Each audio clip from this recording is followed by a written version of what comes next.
502년 전에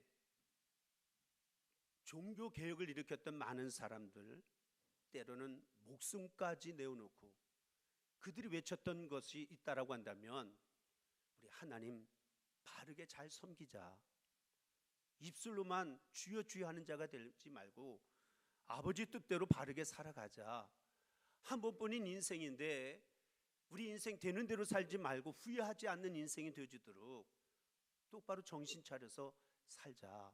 이것이 502년 전에 종교 개혁가들의 앞장서서 외쳤던 부르짖음이었습니다. 어찌 보면 그들의 502년 전에 외쳤던 그 외침은 오늘 이 시대에 살아가고 있는 저와 여러분들 마음속에도 다시 한번 울려지는 그런 하나님의 음성으로 들려질 수 있는 우리 모두가 되어져야 될 줄로 믿습니다.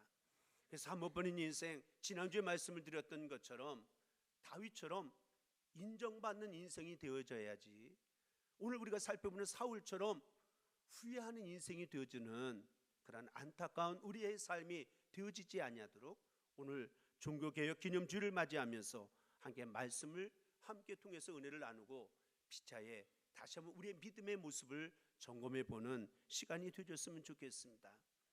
1833년도에 스웨덴에서 출생했던 알프레드 노벨이라고 하는 사람이 있는데, 이 알프레드 노벨이라고 하는 사람이 다이나마이트를 만들어서 참 많은 돈을 벌게 되었던 사업가이고 화학자였습니다.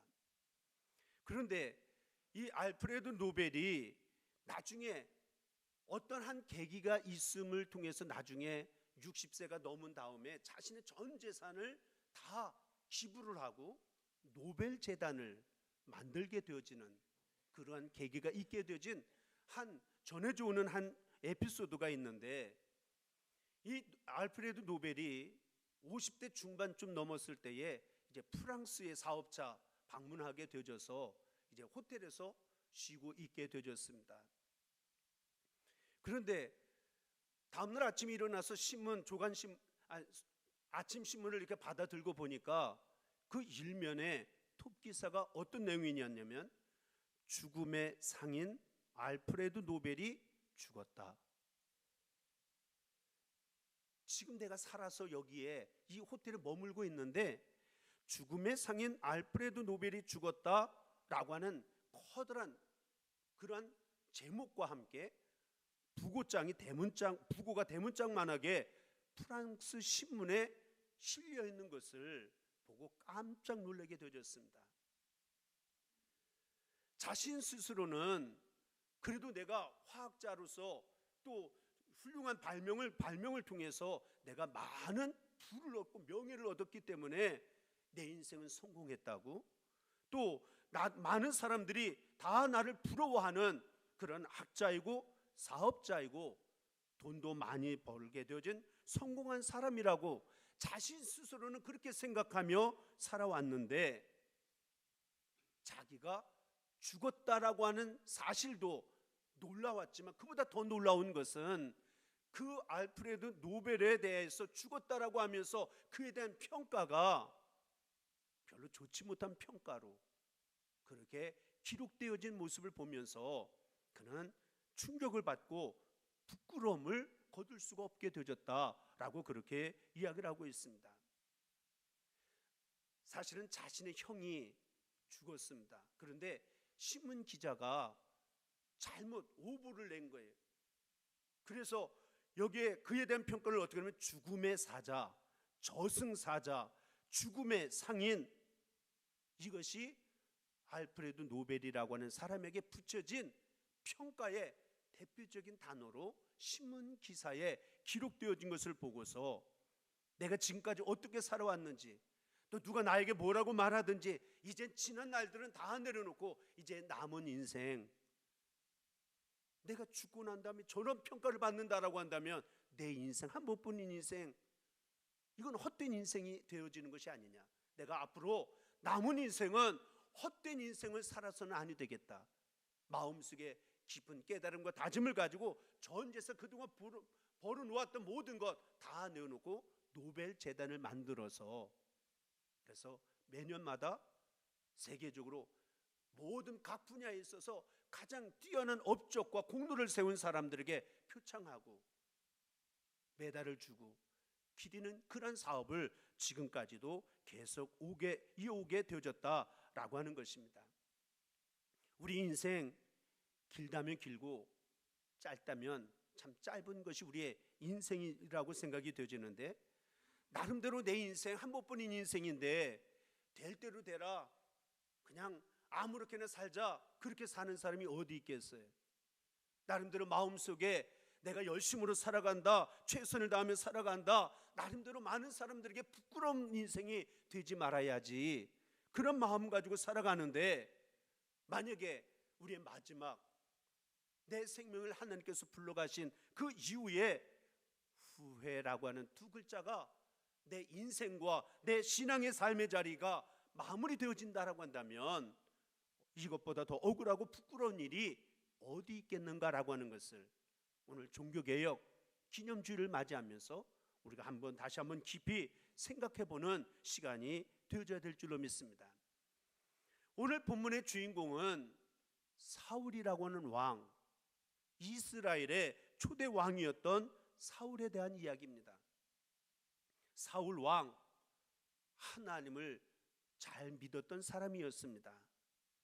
하나님 앞에 한때는 인정을 받아서 하나님의 큰 사랑과 은혜를 힘입고 또 하나님이 주시는 많은 복을 받아 누리며 살았던 인생이 바로 사울 왕의 삶의 모습이었습니다.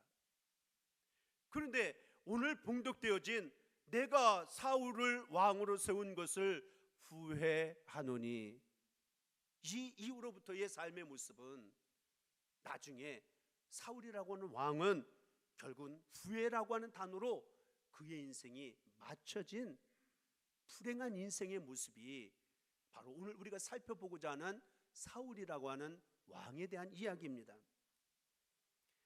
다시 말하면 내가 사울을 왕으로 세운 것을 후회한다. 내가 누굽니까? 하나님이.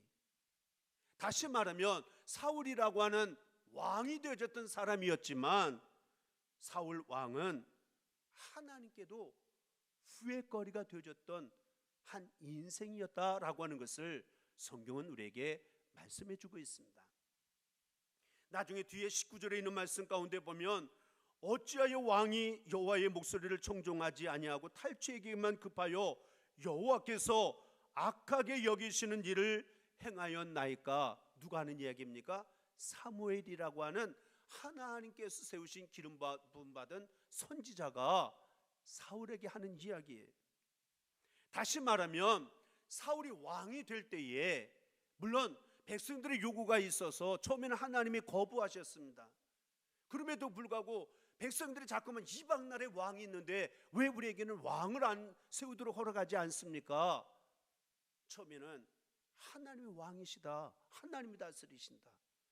그런데 우리에게도 왕을 좀 세워달라고 재차 간곡하게 백성들이 요청하게 되어져서 결국은 제비를 뽑았습니다.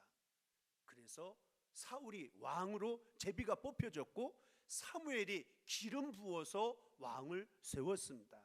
그러니까 사울 왕을 기름 부어서 왕이 되어주도록 축복해 주었던 사무엘인데, 오늘 뒤에 19절에 있는 말씀 가운데 보니까 사무엘 선지자가 보기에도 내가 기름 부어 왕을 하나님이 부어서 세우려고 해서 왕을 세웠지만 어떻게 요 앞에 악을 행하며 살아가느냐고, 한편으로는 꾸지람하고 책망도 하지만 사무엘 선지자에게도 후회가 되어지는 인생의 모습이 우리가 살펴보는 사울의 모습이었다라고 하는 것입니다. 나중에 뒤에 27절에 있는 말씀 가운데 보면 사무엘이 가려고 돌아설 때에, 다시 말하면 사무엘이 사울 왕에게 가서 책망하라고 후회하는 마음을 가지고 돌아서려고 했더니 뒤늦게 후회가 되어졌던 사울 왕이 사무엘의 옷을 붙잡고 늘어졌는데 사무엘의 선지자의 옷자락이 찢어지게 되어졌다라고 그렇게 성경이 기록을 해놓고 있습니다. 다시 말하면 사울이라고 하는 왕은 처음에 시작은 하나님 앞에 인정을 받았습니다.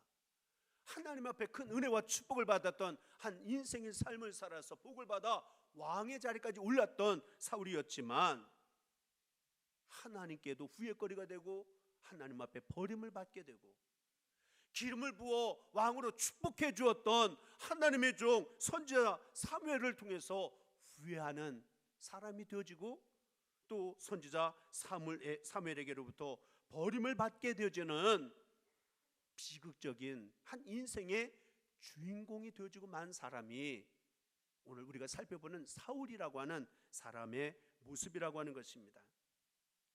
성경에 보면 성경에 성공한 사람, 믿음이 훌륭한 아홉적을 남겼던 사람들만 기록되어져 있지 아니하고 성경에 보면 후회할 수밖에 없는 인생의 이야기도 성경에 참 많이 기록이 되어지고 있습니다.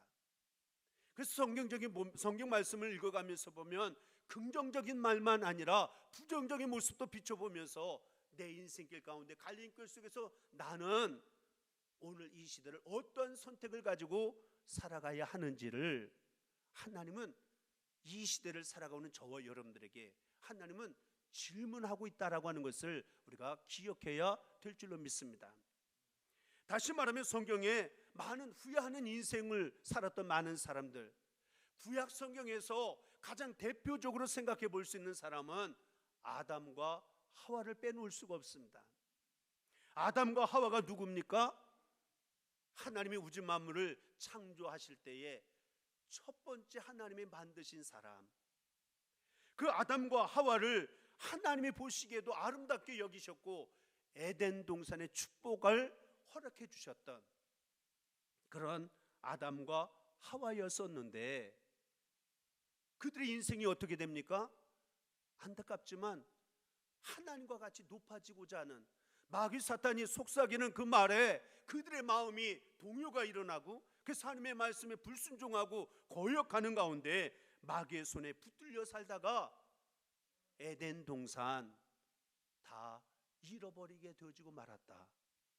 그러니까 성경 말씀에 보면 이 에덴 동산을 잃어버리지 아니하려고 아담과 하와가 얼마나 핑계하고 얼마나 변명하고 그 축복을 빼앗기지 않으려고 몸부림쳤지만 결국에는 성경에서 하는 이야기는 다 잃어버렸다.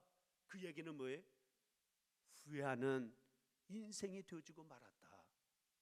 이것이 첫 번째 인간이었던 아담과 하와의 인생이었고 아담이라고 하는 것은 사람이라고 하는 뜻이에요. 그러니까 오늘 인생의 삶의 모습이 아담과 후회와 후손들로서 오늘 우리에게 주시는 하나님의 은혜와 축복을 얼마나 많은 사람들이 잃어버리고 후회하는 인생들이 이 땅에 얼마나 많이 있는가를 다시 한번 생각하게 하는 하나님의 심판의 메시지가 창세기에 있는 말씀 가운데 기록이 되어지고 있습니다.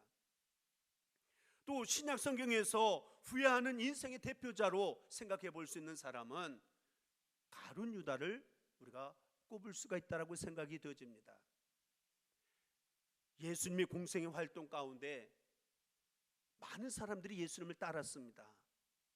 그런데 그 많은 사람들 중에 예수님의 12 제자 가운데 한 사람이 되어졌던 가룟 유다였지만 특별히 예수님으로부터 사랑도 많이 받았고 인정도 받았고 능력도 있어서 제자들의 살림살이를 맡기까지 했던 가룟 유다였지만 그의 마음속에 마귀가 악한 생각을 불어넣었다가 악한 생각을 불어넣으면서부터 나중에는 그 예수를 배반하고 예수님을 은산십에 팔아먹고 예수님을 십자가에 내어주는 일에 앞장섰던 사람이 바로 가룟 유다였습니다. 물론 은삼십에 예수님을 팔아넘겼던 가룟 유다가 잠시 지나고 정신 차리고 보니까 내가 뭔 짓을 했는지, 내가 왜 이렇게 엉뚱한 짓을 했을까 후회하는 마음이 생겼습니다. 그래서 다시금 제사장에게, 장로들에게, 로마 관원들에게 쫓아가서 다시금 은삼십을 돌려주고 예수님을 다시금 찾아오려고 했지만 이미 때가 늦었습니다. 아무리 후회도 소용이 없었고 받아들여지지를 않게 되어지니까 어떻게 됩니까? 스스로 그 길로 나와서 스스로가 목숨을 끊고 창자가 터져서 개들이 와서 핥아먹는 비참한 모습으로 가룟 유다의 인생은 맞춰지는 인생이 되어졌다라고 성경은 우리에게 이야기를 하고 있습니다. 아담과 하와 가룟 유다뿐입니까? 오늘 이 시대를 살아가고 있는 많은 사람들의 인생이 이와 같은 후회하는 인생으로 살아가는 모습들이 얼마나 많은지 알 수가 없습니다. 그러나 성경은 이런 후회하는 인생으로 끝난 것으로 우리에게 말씀을 끝내는 게 아닙니다. 오늘 우리들도 후회하는 인생이 될 수가 있지만 더 늦기 전에 하나님께로, 예수님께로 돌아오라. 주님께로 돌아오기만 하면 우리의 먹물 같은 어떤 죄도 우리 하나님은 우리를 긍휼히 여겨주시고 용서해 주셔서 후회할 수밖에 없는 인생인데 그냥 비참한 인생으로 한번 끝나는 인생으로 그치지 아니고 다시금 새로운 기회를 주셔서 하나님의 은혜로 하나님의 축복을 회복하며 살아갈 수 있는 길이 있다라고. 그래서 정말 후회라고 하는 두 글자가 내 인생, 내 신앙을 엉망진창으로 만들기 전에 다시 한번 정신을 차리고 돌아오라고 오늘 이 시대에도 우리들에게 하나님이 들려주시는 음성을 듣는 우리 모두가 되어져야 될 줄로 믿습니다. 물론 세상에 후회 없는 인생을 살아가는 사람이 어디 있겠습니까? 나는 후회 조금도 없다라고 하는 사람이 있습니까? 우리가 로마서 3장 23절에 있는 말씀 가운데 보면 모든 사람이 죄를 범하였음에 하나님의 영광에 이르지 못하더니, 모든 인생은 다 죄인이라는 거예요. 그 죄 때문에 하나님의 영광을 가리웠던 때가 이 땅에 어느 누구도 예외 있는 사람이 아무도 없다는 거예요. 그러면 내가 정말 믿음으로 산다라고 한다면 이 말씀 앞에 설 때마다 나의 허물과 죄 때문에 하나님의 영광을 가리웠던 것 후회할 수밖에 없는 우리의 인생이 되지 않겠느냐라고 하는 것입니다. 이사야서 53장 6절에 있는 말씀 가운데 보면 우리는 다 양 같아서 그릇 행하여 각기 제 길로 갔거늘. 그래서 메시아 예수 그리스도가 채찍에 맞고 피를 흘리게 되고 생명을 내어주게 되시는 그런 일들이 되어지게 되어졌다라고 이사야는 이야기를 하고 있습니다. 그릇 행하여 갔던 길을 걸었던 양과 같은 우리들, 내 평생 살아온 길 돌아보면 허물과 죄는 누구에게나 있습니다. 그런데 베드로도, 사도 바울도, 다윗도, 그리고 저와 여러분들도 지나고 나서 보면 어리석어서, 때로는 교만해서, 때로는 고집 때문에, 때로는 통곡하고 후회하는 때가 얼마나 많이 있는지 알 수가 없습니다.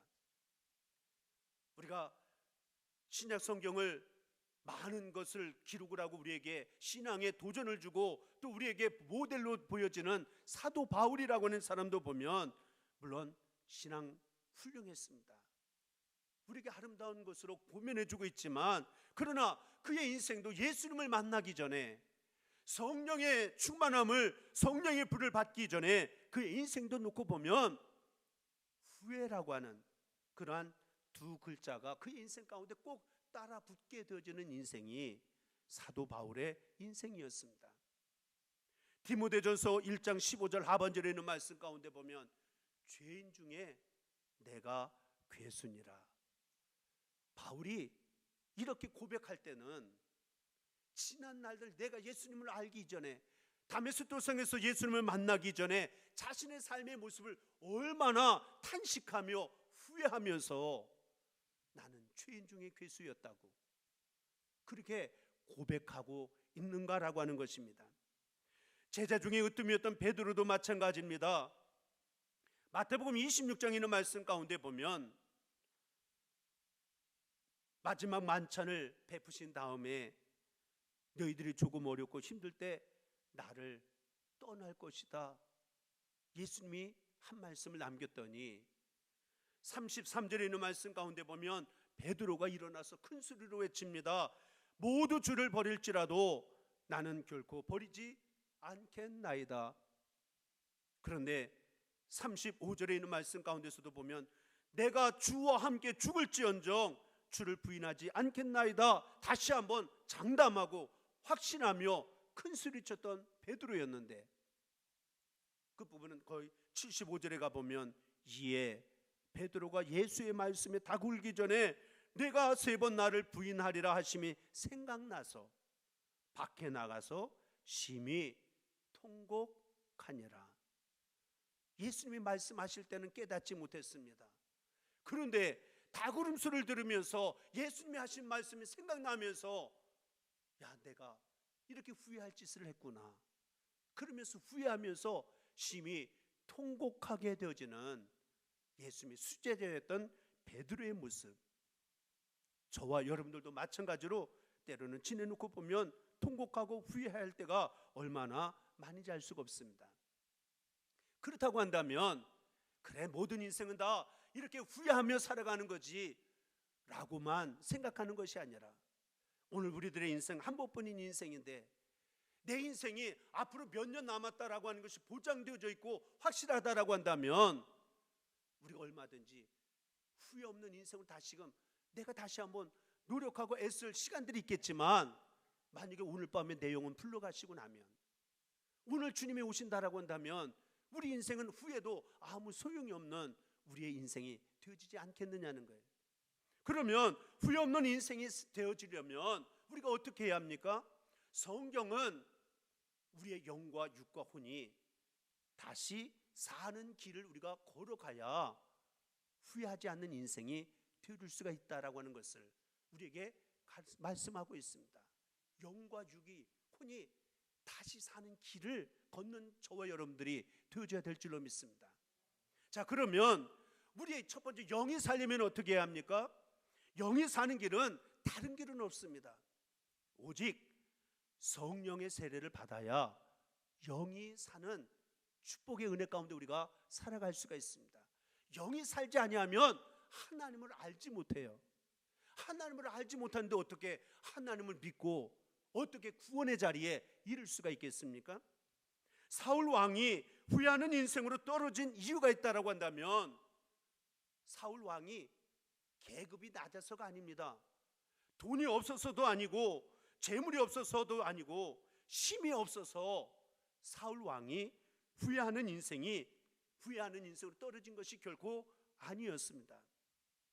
16장 14절에 있는 말씀 가운데 보면 여호와의 영이 사울에게서 떠나고 여호와께서 부리시는 악령이 그를 번뇌하게 한지라. 하나님의 영이 떠나니까, 하나님의 영이 함께 했을 때는 하나님 앞에 겸손하게 하나님을 잘 섬겼던 사울이었습니다. 하나님 앞에 인정을 받았습니다. 하나님의 축복을 받을 수 있었습니다. 그런데 하나님의 영이 떠나니까 악한 신이 사울을 다스리게 되어지면서 번뇌하기를 시작을 했습니다. 다시 말하면 하나님의 영이 떠나면서부터 결국은 번뇌가 되고 결국은 후회하는 인생의 길을 걷게 되어지는 사울이 되어질 수밖에 없었다라고 하는 것입니다. 고린도전서 12장 3절에 있는 말씀 가운데 보면 성령으로 아니하고는 누구든지 예수를 주시라 할 수 없느니라. 오늘 내가 예수가 주님이심을 고백하고 이 자리에 나와서 예배한다라고 한다면 내가 아니라 내 안에 하나님의 영이 내가 깨닫게 해주시고 내가 고백되게 하시고, 그래서 내가 구원받는 이 자리에 우리가 세움을 받게 되어졌다라고 하는 거예요. 그러니까 하나님의 영이 내 안에 있지 아니하면 예수를 주라 시인할 수도 없는데, 아까도 말씀드렸던 거, 어떻게 예수를 모르는데 어떻게 구원을 받을 수가 있겠느냐라고 하는 것입니다. 고린도전서 2장 11절에 있는 말씀 가운데 보면 사람의 일을 사람의 속에 있는 영 외에 누가 알리요? 이와 같이 하나님의 일도 하나님의 영 외에는 아무도 알지 못하느니라. 다시 말하면 하나님의 영 성령님이 아니고서는 하나님의 일, 하나님의 뜻을 내가 알 수가 없다는 거예요. 근데 주님 뜻대로 어떻게 삽니까? 하나님의 뜻을 알지 못하는데. 그러니까 하나님의 영이 내 안에 성령 세례를 받고 영이 내 안에 있어야, 그래야 우리의 삶이 번민하고 후회하는 인생이 되지 않고 예수가 나의 주가 되심을 고백하며 구원의 자리에 있을고 하나님의 뜻을 알아 하나님의 뜻을 이루며 살아감으로 후회 없는 삶을 살아갈 수 있는 우리 모두가 되어지게 될 줄로 믿습니다. 성령을 받아야 마귀의 영을 이길 수가 있고 사단과 죄악을 이기며 살아감으로 후회하지 않는 삶을 살아갈 수 있는 우리 모두가 되어질 수 있음을 기억하면서, 만약에 내 안에 하나님의 영이 들어오지 아니하면 우리는 마귀와 죄의 종로를 타면서 넘어지고 쓰러지는 인생이 되릴 수밖에 없음을 기억하면서 후회 없는 인생이 되려면 성령의 세례, 성령을 받아야 한다. 그래서 믿음 생활하면서 우리가 끊임없이 기도하는 제목 가운데 하나가 뭡니까? 성령 충만한 내가 되게 하여 주옵소서. 하나님, 그래서 사도 바울이 에베소 교회에 부르짖으면서 외쳤던 게 뭡니까? 에베소 교회는 큰 교회였습니다. 거기에 유능한 사람도 많이 있었습니다. 사람도 많이 모였습니다. 그런데 에베소 교회는 성령에 대한 이야기를 듣지 못했다라고, 그들이 하는 이야기를 들으면서 사도 바울은 성령의 충만을 받을 것을 얼마나 강조하고 있는지 알 수가 없습니다. 바라기는 우리 부암교회가 성령님이 주장하시는 교회가 되어져야 될 줄로 믿습니다. 하나님의 영이 지배함으로 말미암아 성령님은 구하면 주신다고 하셨으니 구하셔서 하나님의 영을 받고 하나님의 영의 인도함을 받아 살아감을 통해서 후회 없는 인생을 살아가기에 부족함이 없는 우리 모두가 다 되릴 수 있게 되기를 다시 한번 주님의 이름으로 간절히 축원을 드립니다. 또한 두 번째로는 우리의 육을 살리려면, 이 육을 살리기 위해서는 죄악의 사슬을 끊어버려야 합니다. 죄악의 사슬을 끊어버려야 해요. 다시 말하면 우리가 하나님의 은혜로 우리가 구원을 받지만 육을 가지고 우리가 이 땅에 살아갑니다. 천국의 소망을 가지고 살아간다고 하지만 이 육신의 몸과 함께 더불어 우리가 살아가기 때문에 육신이 죄악에 묶여서 살다 보면 결국은 후회라고 하는 단어가 내 인생을 무너뜨리고 넘어지게 만드는 인생이 되어질 수밖에 없다라고 하는 것입니다. 거듭 말씀을 드리지만 사울 왕이 믿음이 없는 사람이 아니었습니다. 한때는 하나님을 얼마나 잘 섬겼던지 하나님이 인정해 주셔서 제비 뽑힐 때에 사울을 하나님이 뽑아 주셨습니다. 그래서 이스라엘의 초대 왕이 되어지도록 하나님이 높여 주셨던 인생이 사울 왕이었습니다. 그런데 어느 순간에 사울 왕은 하나님의 은혜를 잊어버렸습니다. 하나님을 향한 믿음도 정성도 잃어버리게 되어졌습니다. 그리고 그의 육체가 죄악의 사슬에 얽매여져서 그 죄악에 얽매여진 삶을 살아가다가 그걸 끊어내지 못하니까 그 죄악과 함께 묶이기 시작하면서부터 후회하는 인생을 살다가 맞춰지는 삶을 살아가게 되어진 줄로 믿습니다. 시기와 질투와 탐욕, 그래서 하나님의 자리까지 올라가려고 원했던 그러한 사울이 그 교만 때문에 나중에 많은 사람들이 다윗을 찬양하고 다윗을 인정하는 소리가 들려지니까 다윗 사위로 삼아놓고는 10년 동안 아니라 10년 넘도록 사울 죽이려고 얼마나 쫓아다녔는지 알 수가 없습니다. 하나님이 진멸하라고 그렇게 명하셨음에도 불구하고 그 재물을 살찐 송아지를 끌어다가 자기의 막사 뒤에다가 숨겨놓기도 했던 그런 모습 가운데 사무엘이 질문했습니다. 사무엘상 15장 21절에 있는 말씀 가운데 보면 왜 이렇게 했습니까? 라고 했더니 사울 왕이 뭐라고 말합니까? 다만 백성이 그 마땅히 멸할 것 중에 가장 좋은 것으로 길갈에서 당신의 하나님 여호와께 제사하려고 양과 소를 끌어왔나이다 하는지라. 여기에서 주목할 단어가 있습니다. 당신의 하나님 여호와께 제사하려고. 여러분들 오늘 이 한 시간 예배하는데 문영환이라고 하는 목사가 믿는 하나님을 예배하러 왔습니까? 그렇게 표현합니까? 아니에요. 다시 말하면 당신의 하나님, 당신이 섬기는 하나님이 아니라 내가 믿고 의지하고 섬기는 하나님을 예배하는 거지. 어떻게 당신이 섬기는 하나님을 섬기러 그 제사하겠다고 그 제사가 올바른 예배입니까? 하나님이 기뻐 받으시겠습니까? 결국은 죄악의 사슬을 끊어버리지 못하면 반드시 후회하는 인생이 되어지고 만다라고 하는 것을 사울 왕은 우리에게 거울로 비춰주고 있다라고 하는 것을 우리가 기억하면서 우리의 육신의 죄를 끊어버리려면 어떻게 해야 합니까? 내가 마음으로 다짐하면 육신의 죄악이 끊어집니까? 아무리 힘쓰고 했어도 또 지내놓고 보면 육신의 죄악이 나를 더 한 걸음 또 삼키고 묶어놓을 때가 얼마나 많은지 알 수가 없습니다. 그런데 이 육체의 죄악을 해결하는 길은 오직 예수님의 보혈의 피로, 그냥 수십 번 묶어놔도 예수님의 보혈의 피는 이 모든 것을 단번에 끊어버리는 능력이 되어진 줄로 믿습니다. 그렇기 때문에 우리가 날마다 십자가를 바라보고 십자가를 튼튼히 붙드는 가운데 우리가 육체의 죄악을 끊어버리고 그리고 후회하지 않는 내 육이 살고 그리고 영이 사는 축복을 가지고 살아갈 수 있는 우리 모두가 되어져야 될 줄로 믿습니다. 마지막 세 번째로는 혼과 정신이 살아나야 될 줄로 믿습니다. 다시 말하면 정말 내가 살기 위해서는 정신을 차려야 합니다. 그리고 뭘 붙들어야 합니까? 정신을 차리고 하나님의 말씀을 붙들어야 합니다. 19절에 보면 어찌하여 왕이 여호와의 목소리를 청종하지 아니하였습니까? 다시 말하면 사울 왕이 정신을 잃어버렸습니다. 그리고 자기 생각만 가지고 하나님의 말씀을 버리고 그리고 청종하지 아니했더니 하나님이 하나님의 말씀을 버린 사울 왕을 버린 인생이 되어지고 후회하는 인생이 되어지고 말았다라고 하는 것입니다. 다시 말하면 우리가 정신을 차리고 혼과 정신이 살아나기 위해서는 어떤 자리에 있든지 내 생각 가지고 사는 게 아니고 하나님의 말씀을 붙들고 서야 후회하지 않는 삶을 살아갈 수 있는 우리 모두가 되어지게 될 줄로 믿습니다.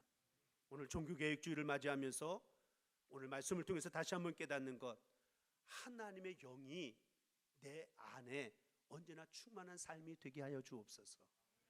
육신의 죄악을 끊어버릴 수 있도록 날마다 십자를 붙드는 나의 믿음 생활이 되게 하여 주옵소서. 언제나 하나님의 말씀을 붙들고 말씀에 굳건히 서는 신앙이 되어져서 오늘 주님이 오셔도 오늘 내 영혼 불러가셔도 후회하지 않는 사울과 같은 어리석은 인생이 아니라 후회 없는 인생이 되어져 하나님의 영광, 하나님의 기쁨을 위해서 복되게 쓰임받고 살아가게 부족함이 없는 내가 되게 하여 주옵소서. 이 한 주간도 함께 결단하며 나가는 저와 여러분들 되시기를 주님의 이름으로 간절히 축원을 드립니다. 기도하겠습니다.